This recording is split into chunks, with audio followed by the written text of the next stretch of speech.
Welcome back, warriors. Kwe Nin Deluisi Pam Palmater, and I'm the host of this show, The Warrior Life. We cover everything from native sovereignty, treaties and land back, to decolonization, reconciliation, and how to support the struggle. So if you're interested in hearing from native peoples from sovereign nations all over Turtle Island, talk about the front lines of Indigenous resistance, resurgence, and revitalization, then this is the podcast for you.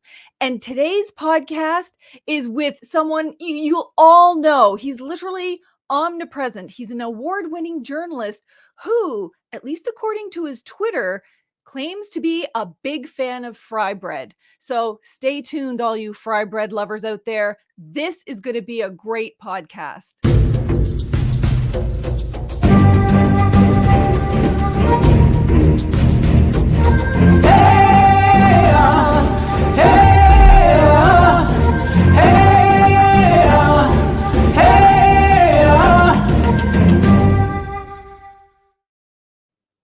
Kwe Tansei Sego Anibuju. Welcome back to a new season of the Warrior Life podcast. You are in for such a phenomenal discussion today because we have the amazing and the one and only Duncan McCue with us. Duncan is well known. He's an award-winning journalist, and I can't even list all the awards he's won. He's been with CBC News for over 2 decades. Can you imagine? He's hosted CBC Radio 1's Cross Country Checkup. He's been a long-standing correspondent for CBC's The National, which is pretty huge, and, which is pretty cool, he's a journalist in residence at Toronto Metropolitan University, formerly Ryerson University. But he's done so much more, we wouldn't even be able to cover it if this was a 5-hour podcast. So we'll let him talk about all of his projects, but welcome to the Warrior Life podcast, Duncan. I'm so excited to have you here. Oh, neat, Pam. What a nice introduction. Holy, wow, you're just pumping up my tires, eh? Well, it's a fry bread. You had me at fry bread. Ani kinawea onkwadans Indigenous maingan nedo dem Chippewas Georgina Island in Dunjaba Anishinaabe and Gitchinendam Wabamanana. It's good to see you, Pam. I'm so happy that we can meet this way even during the pandemic. Yeah, I know. I mean, thank goodness for online for everything during the pandemic, including education, like we're both involved in. And I really, really appreciate that you're actually taking the time to come on this podcast because so many people have said, hey, can you ever get Duncan McCue? And I was like, I don't know if I can, but I'm going to try hard and try to persuade him. I got to tell you, I think you're doing an awesome job with the podcast. I mean, this is one of the most exciting things that's happened during the pandemic is the explosion of podcasts. And I really think, I mean, you know, the having the tools and the means of production now in our own hands, and you just doing this on your own at home and getting out to so many people, getting the stories out of warriors and the people on the front lines and sharing knowledge, it's just so huge. And so I'm like, huge applause to you. I work for the public broadcaster, and of course we have lots of reach, but I just love what you're doing with this podcast. Well, thank you. That means a lot because, I've been struggling along trying to figure out all of these software and hardware and everything else, but thank you because you're here. So I'm just so excited. And I literally have 1,000 questions for you, but before I launch into it, I'm wondering if you can tell us just a little bit, about yourself and your community. What's your community like? Because I've never been there. So I'm from Georgina Island. It's about an hour and a half north of Toronto, in an hour if there's no traffic. Small island on Lake Simcoe, probably about 400 or 500 people, maybe 600 or 700 at Christmas. And I grew up off reserve, so lived in Peterborough, Ontario. My dad was a professor at Trent University, and then when I was a teenager, we moved to James Bay, northern Quebec. Lived in a Cree community there called Chisasibi, and I'm not Cree, but I learned an awful lot from the Cree folks. They were just so good to me. One family in particular, the Pachanos, adopted me sort of, and so that was a big part of my upbringing as well. Was living up there in the north, but I am very much an Anishinaabe. Oh, that's awesome. It's good to know because many of the people that come on this podcast, they may be living in a certain First Nation right now, but that's because of their partner or work or something, but they're actually Mm. from a different First Nation or they moved around. And so, as Native people, we always end up picking up the lingo and little bits of the language and some of the culture and things like that. I Mm. think I must know all of the bad words in about 4 or 5 different Native languages. They never teach you the good stuff. It's always the bad stuff that gets you in trouble. Totally. Totally. Yeah, so I've got this. I really want to know if it had always been your dream to be in journalism. And I'll tell you why. Because when I was a little girl, for some unknown reason, I always wanted to be a journalist. And I just talked about it all the time. And I mean, like little girl, like grades Mm. 2, 3, 4. So one Christmas, my brother bought me a tape recorder with one tape and enough batteries to just, I guess, record for a few days. And I went around acting like a journalist, and my news show is called PAM News. And Okay. I always thought, when I grow up, I'm going to do that. And all through junior high, I'm going to have PAM News someday. So is this something that you always wanted to do when you were a kid, or is this something that came along later? Okay, this is where I'm going to show my age, because I actually did the same thing, but I didn't think I was going to be a news reporter. So I used to hit record on the tape recorder and record songs off of the radio, and then I would pretend that I was a DJ, and I would like Yeah. introduce the songs in between and make these little kind of mixtapes. The kids probably don't even know what the hell a tape Yeah, is yeah, anymore. yeah, Yeah, yeah. good Lord. But anyway, yeah, no, journalism. I always knew. I think I always knew I wanted to be a writer of some kind, Pam. I wrote from when I was a teenager. I used to write in my journal poetry and quotes from stories that I read, and things like song lyrics, all that kind of stuff. So I knew I wanted to be a writer. Journalism didn't happen for me until my first year of university. And when I showed up, I went to the University of King's College in Halifax, and I showed up. And the first month they had all the clubs and the teams and everything were all trying to recruit people, and they had the student newspaper had a desk. They said, "Hey, how'd you like to write for the student newspaper?" And I thought, well, why not? And the first article I wrote, Pam, was so I went to King's to study. It was called the Foundation Year, and it was the study of Western thought, the progression of Western thought with a heavy focus on philosophy. So a really, really fascinating program. But almost all of the students, there were about a couple hundred students in this program, and almost all of them were white. All of the professors were white. As I cannot think of any non-white professors that we had. And so my first article was about this is in the early 90s, late 80s, was about systemic racism at the University of King's College, and about how this really valuable knowledge was not getting out to BIPOC communities and BIPOC students. And it was funny. I didn't choose the headline. They made a headline for me, and the headline was very brief. It just said "King's Whitewash," and then I showed up the next day after the paper was published, and there were students sitting around in the coffee shops and things talking about this article, reading it, talking about it. And then a group of students approached me, and they wanted to start a petition saying that we should start a petition having people say that King's was that systemic racism was a problem at King's that we wanted to be addressed. And so I said, sure, why not? And so we sat outside the dining hall, and people were signing this petition, and then they wanted to present the petition to the president. And so within the first month of my arrival at university, I'd written this article that all of a sudden had me sitting in front of the university president talking about systemic racism. And I went, wow. I recognized at that point the power of a byline, even in a student newspaper, and I was hooked, and that's how journalism started for me, and it's always been a way to share stories, but also create change.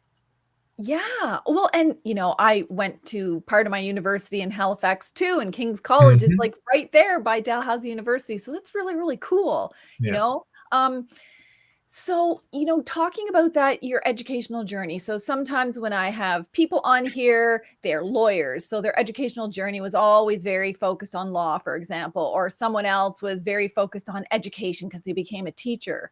But with Mm. you seem to have a combo education. And can you just take us a little bit through that mixed education? Because you wouldn't necessarily put those two tracks together. Or did you always want to be a lawyer and then decided partway to be a journalist? Yeah, no. So I was a bookish kid. As I said, I was a writer, and I loved reading, and that can be a liability sometimes on the res.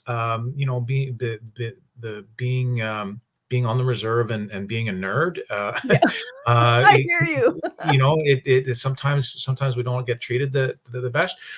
So when I got to university, the opportunity to just sit around and read books, great books, that struck me as being an easy way to make a living. So I took an English degree, but this was also the early 90s, when OCA had happened, when the constitutional talks were going on. Section 35 was a big deal.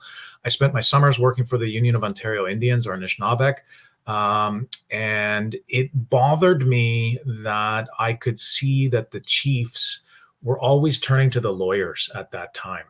In terms of developing policy, they knew what they wanted to do, but they always needed to turn to the lawyers and say, Mhm. can we do this? How do we do this? And I was, I thought I need to understand the law. It was quite clear to me that law had shaped who we are as Indigenous peoples in this country, as status Indians in particular, and I needed to understand it better. I didn't get that I didn't know anything about the Indian Act. I had our understanding of the treaties, but I Mhm. didn't have the legal understanding of the treaties. And so all of these things, I just knew I needed to understand them better, and that's why I headed on my law school journey.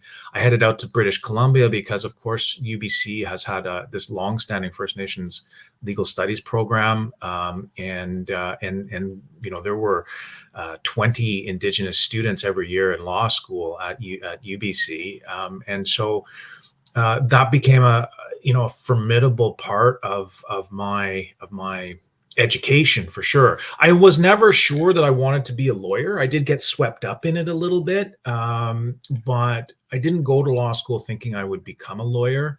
I did like being in a courtroom, and I liked the criminal work that I did. So I thought maybe I'd play with law for a little bit, but once I got my call to the bar, the day after, I ended up starting at CBC as a reporter because I had freelanced all through law school. I had Wow. a decent resume for a journalist, and CBC decided to take a chance on me. That's phenomenal. Like, literally the day out of law school, I'm off to be a journalist. Yeah, it was after I did article, but I got my Okay. call to the bar, and I wasn't Right. sure at that point. I mean, I was young, and I wasn't Yeah. sure if I was going to be a lawyer or a journalist, and I spent a good couple of months, debating this kind of life choice. And I spoke with a lot of lawyers, and many of them kind of told me, I love, the work is challenging, and I feel like I'm doing good work, but if I could do something else, I would. And the journalists there weren't that many Indigenous journalists at that point, and I just knew that there needed to be.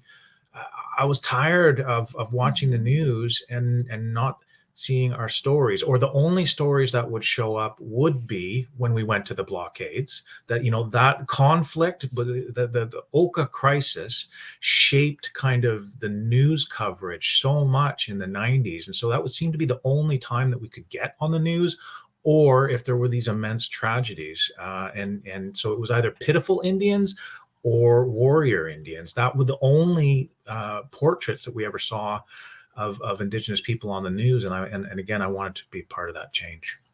Well, I mean, and you've been part of that change for so long now, and the Mm. media Oh my God, seems don't to remind me.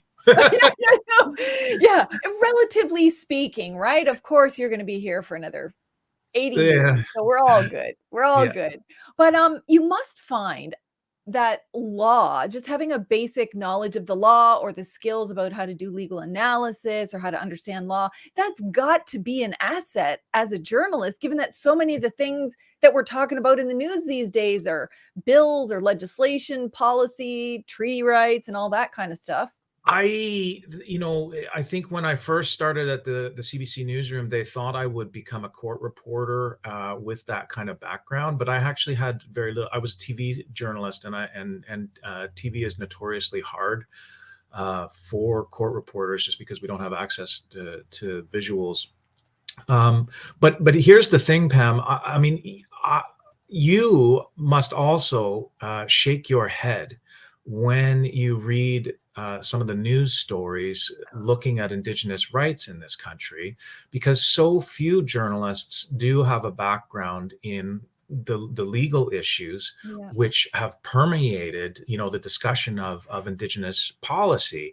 And so when they're talking about child welfare, when they're talking, you name the Indigenous story that's in the news, whether it's treaties or housing or all of this, you need to have some basic understanding of the legal framework. Like in Mhm. my journalism courses with my journalism students, I say, you've got to understand the big three cases, whether it's Delgamuukh, Sparrow, and the Haida case. If you don't have a basic understanding of Aboriginal title, Aboriginal rights, and the duty of consultation and accommodation, if you don't understand that as a journalist, then you really have no business writing about Indigenous issues, because so many of journalists frame this as the Canadian government giving benefits to Indigenous people. But anyone who has spent any time understanding the law understands that completely differently. You understand that within a rights framework, and journalists really have no business writing about Indigenous issues if they don't at least have a basic understanding of the law in this country. It's so great to hear a journalist actually say that. Do you know how many Mm. times I have been on a political media panel and Yeah. talking about a new court case from the Supreme Court of Canada with journalists who don't have any legal background and can't talk about all of the previous cases and what it changes and what it doesn't, but they just make simple arguments. Like when I say, "Oh, look, this case is talking about free, prior, and informed consent." No, it's not.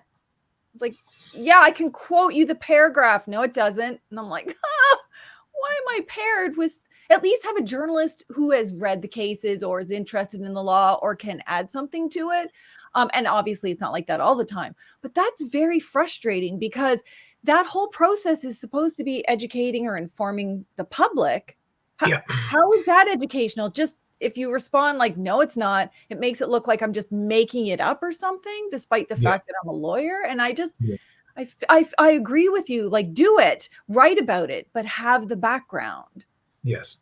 And I think that's something, again, I see that because of my legal training, but it was, so many Canadians would benefit from having those opportunities to learn about Mhm. the basis of Canada's history being entrenched in treaty rights, for example, in large parts of Indian country. And then for those where there are no treaties, the whole concept of Aboriginal title, Canadians just don't understand that, unfortunately. And that's why the Truth and Reconciliation Commission said journalists have a responsibility Yes. to be part of reconciliation. They can't be arm's length from reconciliation. They have to be part of reconciliation by sharing this history that so many Canadians don't know in a popular, in a digestible way. And that's why it's so critical that we give journalists a basic history lesson. And I'm just saying a basic history lesson here. Like I Mhm. don't think you need to be, spend 3 years at law No, school to be no. writing about Indigenous rights, but you should at least know the constitutional framework that we're working within here. Yeah, definitely. And so when I think about that, you've been doing this for, like we said, 2 decades, Yeah, right? Being called to the bar and then going to CBC. yeah, I mean, you must have noticed all of that internally or externally once you're in media, some of the things that are working and some of the things that aren't working, because I've seen a dramatic difference. Like yes, pre-Idle No More, yep. very frustrating. I And don't. Well, I don't know more was a big turning point. It was for the media in this country. It was, the way that our people engaged on social media with the mainstream media, uh, that I really see that as a turning point. yeah, Calling out stories that were done improperly, asking for representation. All of the panels. I mean, they can't just keep going back to Pam Palmater for the panels on the national and power and politics. There's got to be more representation of Indigenous viewpoints. If there are representation of Indigenous viewpoints at all, often you would see all white panels, political pundits talking about the Indigenous issues in the news. And that changed in Idle No More. We started to see our grassroots people calling out the media representation. And then also, I mean, that progressed to the point where, you got to Standing Rock, where people say, we don't even need the news media. We have our Facebook live streams, we have our YouTube channels, we yes. have, the aerial footage that we shot ourselves. We don't even need you guys. And that's when things really began to shift. And likewise with MMIW. I mean, of course, missing and murdered Indigenous women. This was a crisis long before the 2015, 2016, Mhm. but the mainstream media just wasn't paying any attention.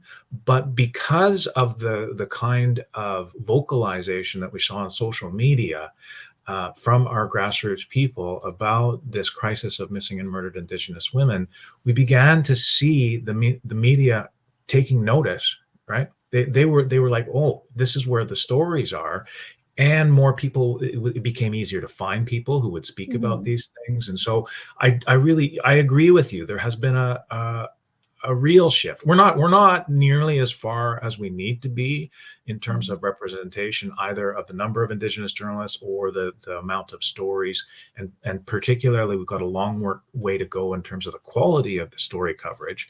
But there's a huge shift since I Mhm. started in the late '90s.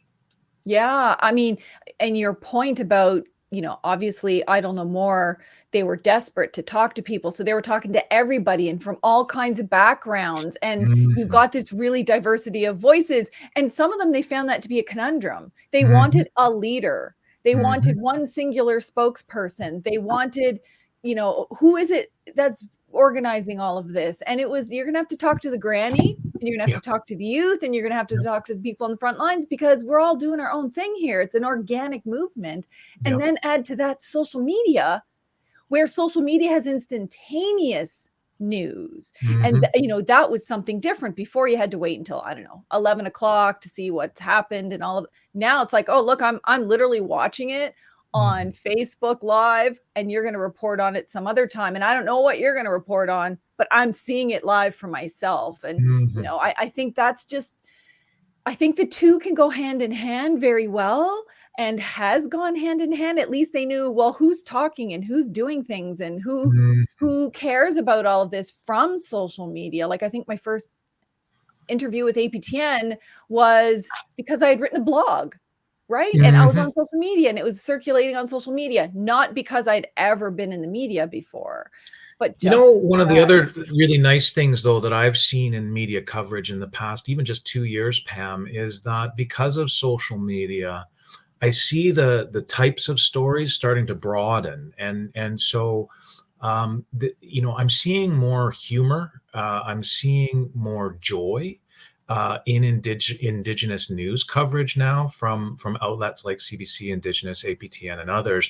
But beaded baby Yoda. I mean, that's a thing in our community that's important to us and that we want to share with people, right? And the media are starting to see that in our social media feeds and saying, seems like that's a bit of a story, beaded baby Yoda. Yeah. And then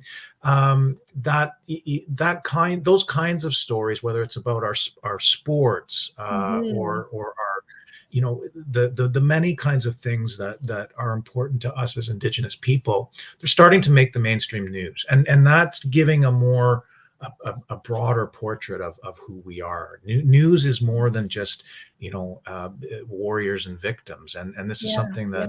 that I've been talking about for a long time.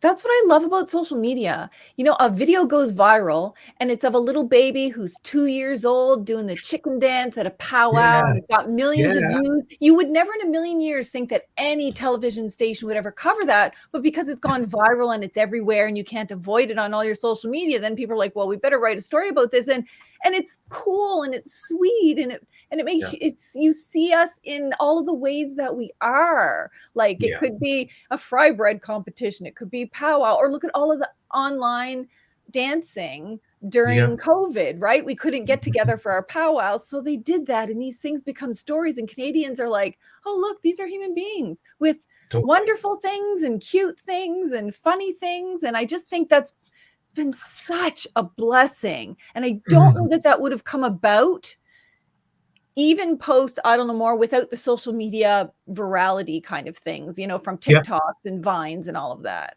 Yeah, no, I agree with you. I mean, I think social media also has its evils for Oh, yeah, sure. yeah. And again, we see, in terms of lateral violence and media picking up on Yeah. some of the negative things that happen on social media without verifying them. That becomes problematic. Mhm. And in terms of the amount of time that people are spending on their screens, that worries me as well. Yeah, yeah, But yeah.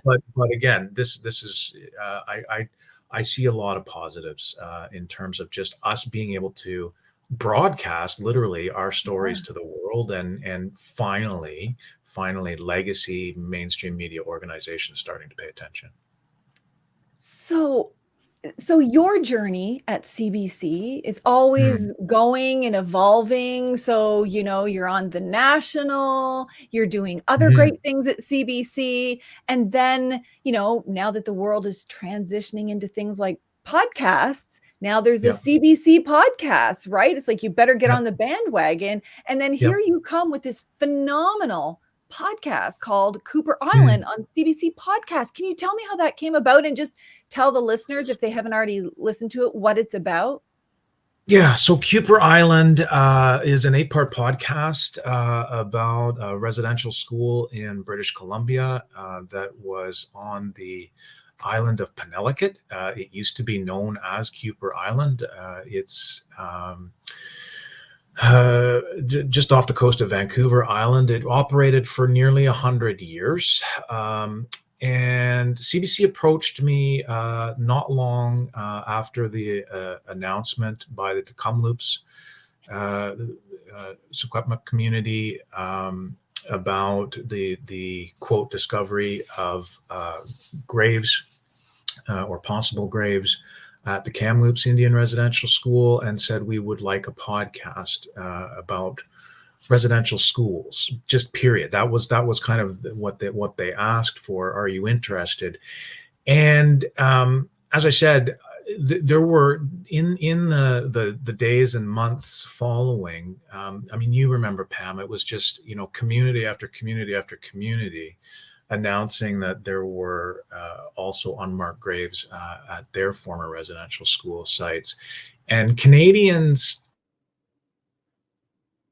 So many years of residential school coverage, uh, there was a reaction that I had not seen before from Canadians to those very visceral images of little tiny shoes Mm. being put at the grave sites, and there was an interest in hearing this history. This wasn't news to you and me, or survivors, or Indigenous communities, or anyone that had read the Truth and Reconciliation Commission, that well over 4,000 of our children died at residential schools, but it was news to a lot of Canadians. And so I've always seen, try to take those opportunities to share that history when they're available. And what I recognized was that a lot of people are getting their news and stories from podcasts now, and that there was very little content for those who go to podcasts about residential schools, period. So I saw an opportunity. Connie Walker, my former colleague and good friend, has done some great work with her Missing and Murdered podcasts and her Stolen podcasts, looking at some of that residential school history. But beyond that, there wasn't much else. So Kuper Island was the work of myself and my producer, Jody Martinson and Martha Troyan, who's also Anishinaabe. And we wanted to look into this issue of unmarked graves and how one community has tried to deal with it. That's so important in terms of getting our stories out in our voices with the necessary context. Even if you do your best, you're not going to get that out in a 2-minute interview No. on the news. Like it's literally impossible. But for people who want to know more, and they can listen to a podcast whenever they want at their own leisure and get the context, get the real backstory from actual Indigenous voices. And I just think that podcast was so important. And I'm so glad that you did it. And I hope you do more like on like current issues that people really need that context for, because I think it's so important. There were two things that were really important to me, Pam, when we did that. One was I really wanted to put a human face to those children. There was so much focus on the numbers and trying to debate about the numbers, and you can get bogged down in that. But what as you well know, the reason why it was so raw for our people after that announcement was it reopened the wound. The wound there may be a scar over the wound, but and in some cases the wound hasn't even healed.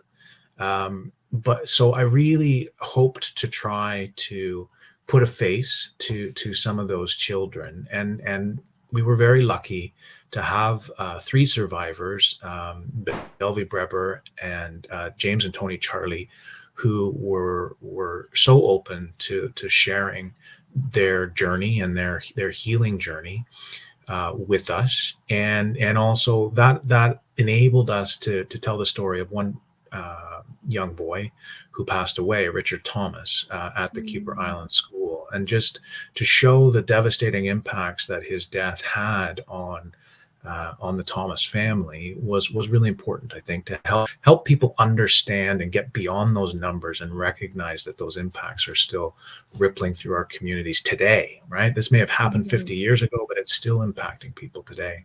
The other thing that was a really challenge, though, Pam, was we were, all of our communities, all of our people, whether survivors or whether they're intergenerational survivors, younger generations, were feeling incredibly raw. And so I really, Martha and Jody and I really wanted to do our best to do this in a trauma-informed way. And having the length of a podcast, as you say, not doing it in a 2-minute news story or a 1,000-word article, gave us the opportunity to try to practice journalism in a good way. And yes, we wanted to get the stories and document them and bear witness to some of the pains that survivors have experienced.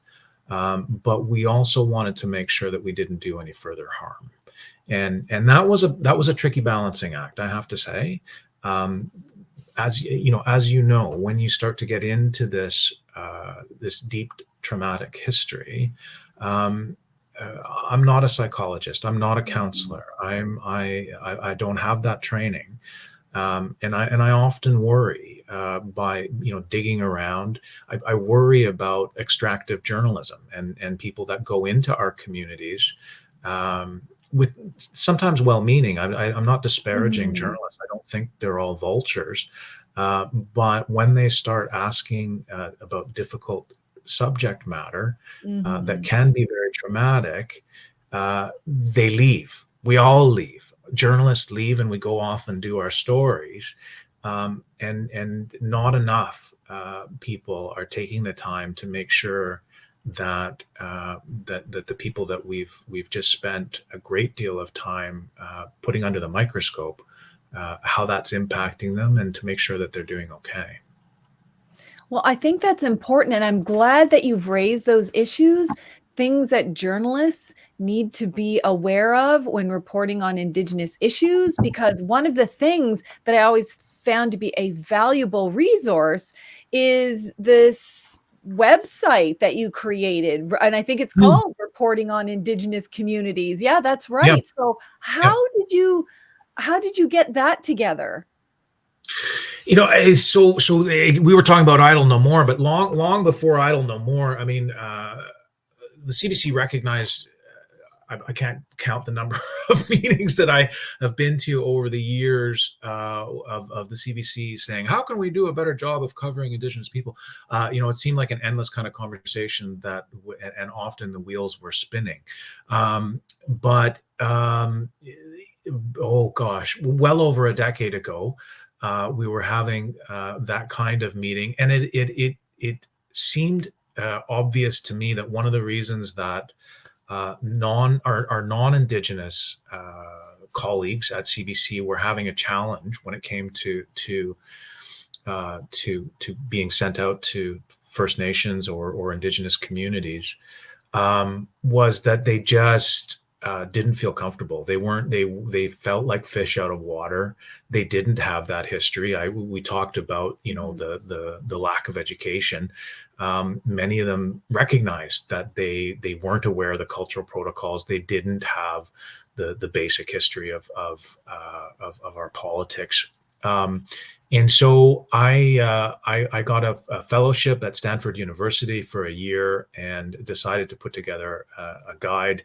Being in Silicon Valley, I decided to put it out as a website, and that was my first attempt at assisting working journalists with having some basic cultural competency, like some just real basic cultural competency. We Mhm. expect our police officers, for example, will have some cultural competency for dealing with the communities that they have to deal with, the diverse ethnic communities. So we hope that they will understand what a Kirpan is, for example, if they go respond to a call in the Indo community. We hope that they will have some basic understanding of cultural protocols when they come and knock on the doors on an Indian reserve. But likewise, journalists should do the same. Yeah, journalists aren't packing guns. They can't necessarily kill someone.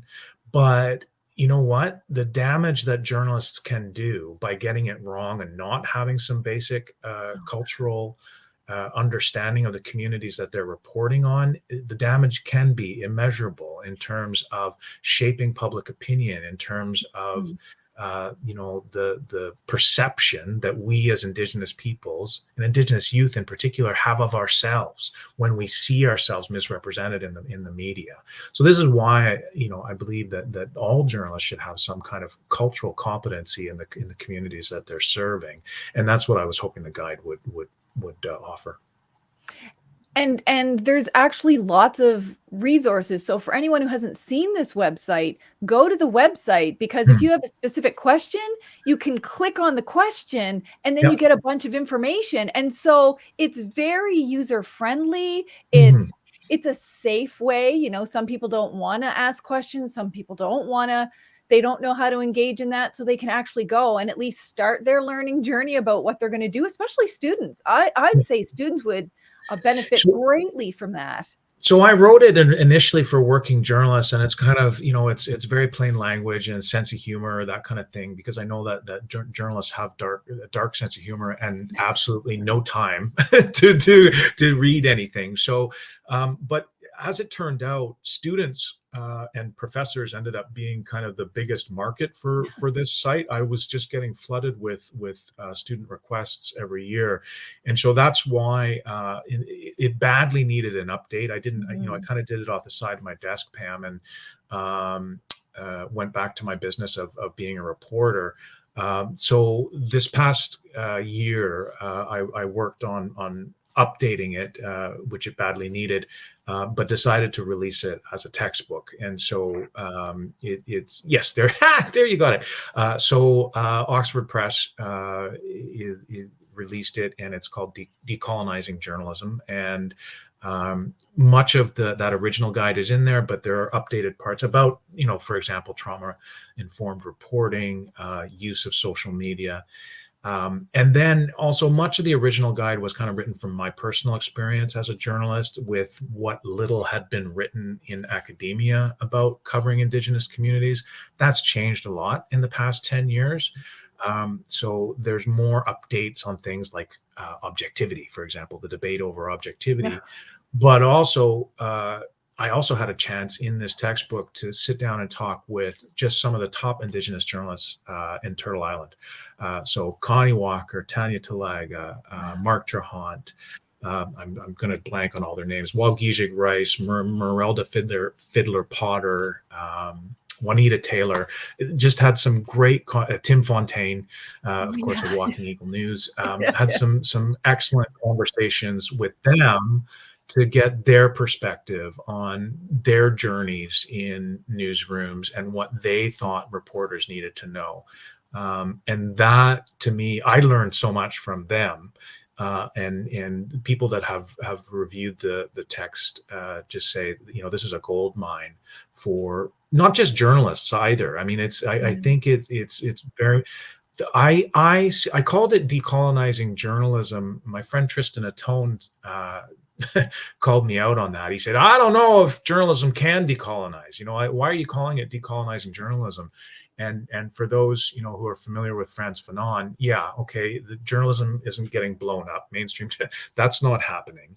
But that said, I do think as I see how my Indigenous colleagues are practicing in a good way according to our Indigenous teachings, I see the changes that they're bringing to journalism. And those lessons are starting to percolate throughout the newsrooms as our people become more senior and more vocal about the things that we see that are wrong with the industry, and the ways that we can change for the better.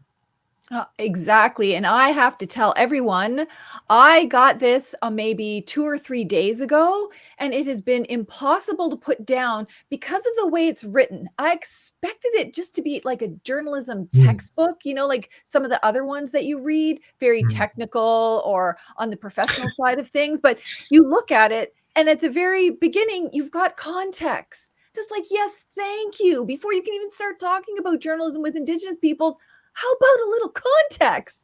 And then my favorite part always is talking to people and their advice and their struggles and things that they've gone through, like, all of the people that you just mentioned. That really humanizes it. It really helps you understand more than in a technical sense. And then like the basics that people should know, like you've got in here, terminology, positive versus negative stories. You wouldn't think, from I think most Indigenous people have been criticizing the media for a long time, but you wouldn't think that something just so simple as that could have such a huge impact. So I would argue that in addition to Native people loving this and saying, hey, these are the things we've been saying forever about the media, it is going to be a phenomenal resource for all of the non-Native journalists, or in fact, international journalists who pop into another country because Standing Rock is happening and they have no idea the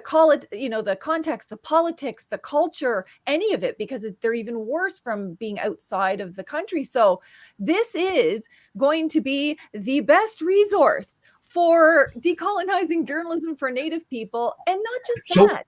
I would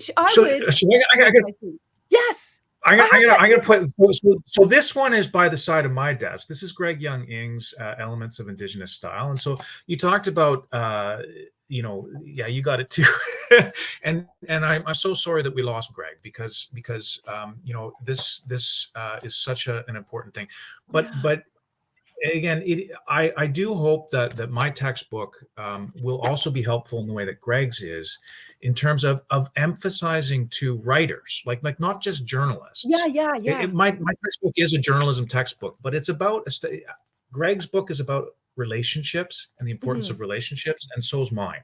And so I think people who are working with Indigenous communities need to hear that message and get tips and start to understand it. And I like I say, I'm so happy that you're finding it helpful. Oh my gosh, yes. And not even just in a journalism context, but I teach Native studies, Indigenous Sure. politics and Canadian politics and stuff. And this has that. This is like, Yeah. because part of it is this relationship we have with Canada, whatever that is, it's impacted by the media. Like sometimes I would argue that the media is the one who decides what the relationship is, what is good, what is bad. They kind of direct the public in a way. I don't know that they always intend to, but if they're presenting, say, Wet'suwet'en protecting their water from a pipeline in a very negative way, and then the public is just naturally going to absorb that and assume, not all the public, some are super critical thinkers, but um, so that's also important for how it gets portrayed, how we have these relationships, the politics of it, the internal politics. Like, so this is gold for more than Mm. just journalism. And I love hearing from people. Obviously, I have this podcast, so I just love talking to Native people. But to know that you talk Mm. to other Native journalists, like I had Tim Fontaine on this podcast, and Yep. because Walking Eagle is so funny. So But then he hilarious. talked Yep. about his whole experience in journalism, and I didn't even know the backstory. So that in and Yeah. of itself is value. And when you sit and read the conversation that Tim and I had, I mean, some of it is about humor and using humor, Tim spent 2 decades himself in newsrooms at Yeah. both APTN and CBC, and has so much wisdom to share about how to do a better job. And it was again, he's more than just a funny guy, for sure. Yeah, yeah, yeah, I know. Still very funny though. I'm gonna have to get him back on He is here. very funny. That's for sure. Well, Duncan, before I let you go, I always ask this of everyone who's on here. If you Yeah. have any advice for those coming behind you, for those, grade fourers or people in high school saying, you know what, maybe I want to go into journalism as a young Native person. Yeah. And do you have any advice for them other than everything that's in this book, which I think sometimes it's advice for other people? Yeah. You know what? This is my old standby to this question, Pam.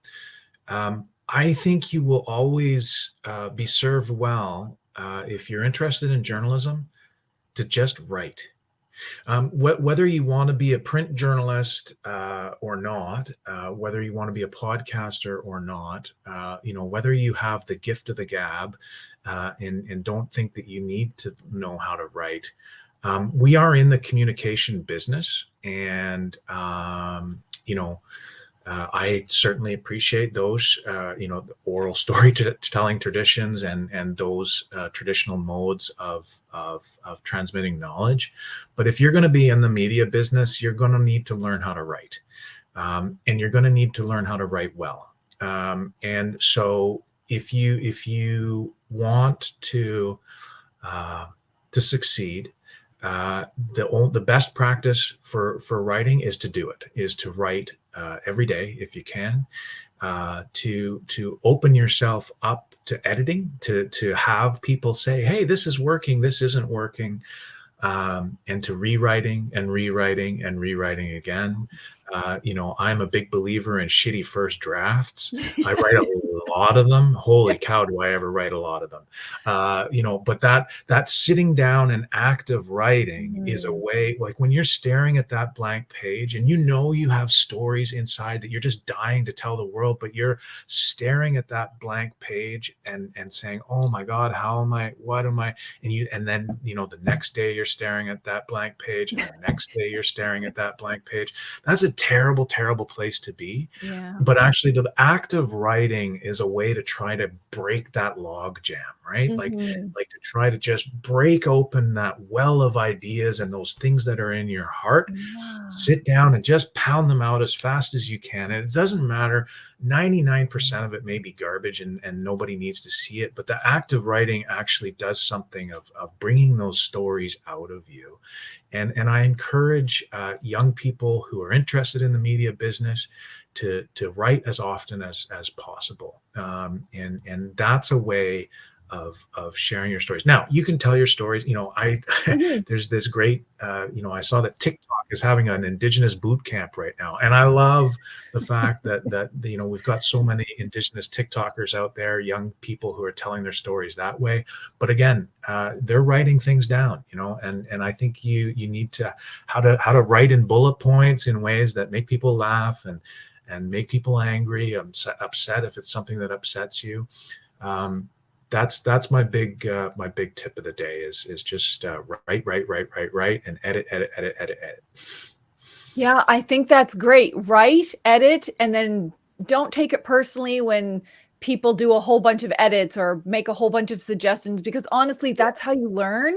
And I'm so Yeah. thankful because then you're like, oh, he put this paragraph up here and he wanted it because you got to do the key hook first and then you get into Yes. context, like Yeah. those kinds of things. You learn that from writing and engaging with people who will help you. I Yeah, just think and it's you fun. kind of sometimes younger people kind of they get their backs up Yeah. when profs or senior journalists or whatever offer those kinds of critiques. But I always kind of say you got to learn the rules before you can break the rules. Yeah. That's it's valuable to figure out the way things are done, so then you can go bust a move and do all the Bust a cool move. stuff Yeah, you that's want to right. do. That's good advice. Bust a move, everybody. Well, Duncan, you're just so awesome talking to you in person as you are seeing you on TV and reading all of your content. And I can't thank you enough for coming on here because, like I said, people were saying, you've got to get Duncan, you've got to get Duncan. And I see now why I had to get Yeah. Duncan on this show. And so I really appreciate it. You're a wealth of knowledge, and I'm going to learn lots from all of your content too. Miigwech, Pam, and thank you for the work that you do. It's like I said, it's the people on the front lines need a place to share their stories, Mhm. and the mainstream media don't always do that well. So thank you for doing your work. Well, thank you. And thank you to everyone who is listening or reading the closed captions or watching it on YouTube. However, you get this podcast, thank you for always supporting the Warrior Life podcast. And don't forget, always support Indigenous content creators. It can Yeah, be through financial support, but it doesn't have to be. It can be liking, subscribing, resharing, leaving comments and good ratings, because that way it triggers the algorithm and it gets to a lot more people than they would have in the beginning. And that helps the message spread. So thank you, everyone, for all of your support. Till next time, keep living a warrior life. Walalia.